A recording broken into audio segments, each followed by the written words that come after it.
Emmett Pinkston spent decades in the military, most recently working in intelligence and serving in Iraq. He thought that was more than enough training to get a job as a TSA baggage screener.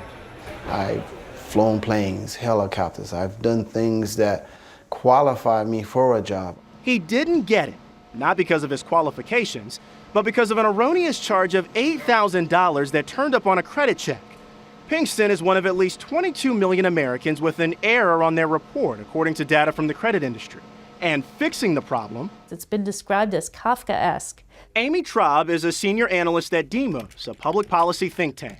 It can take months of calling and writing letters to the credit reporting agencies, to these companies that are persisting in billing you for something that you never owed in the first place. One survey shows 60% of employers use the reports to evaluate at least some job applicants. The idea being a person's financial health reveals their character. Stuart Pratt represents the credit industry. A person who is living beyond their means, think about FBI agents, for example, who sold secrets. A person who has financial stress can sometimes be more prone to external risks. But analysts disagree, as one industry executive admitted before the Oregon State Legislature. At this point, we don't have any research to show any statistical correlation between what's in somebody's credit report and their job performance or their likelihood to commit fraud.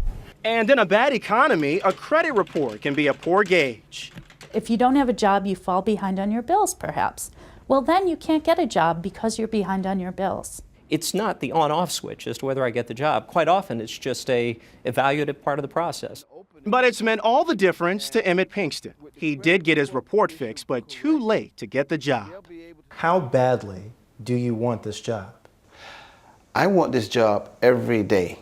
I'm looking for job security. I'm looking for a place to retire from. I'm looking for an opportunity to serve my country. And he's still hopeful. More than 2 years after he first applied to the TSA, he's back on the wait list. Terrell Brown, CBS News, New York. Just 7 states currently have laws on the books regulating employer use of credit reports.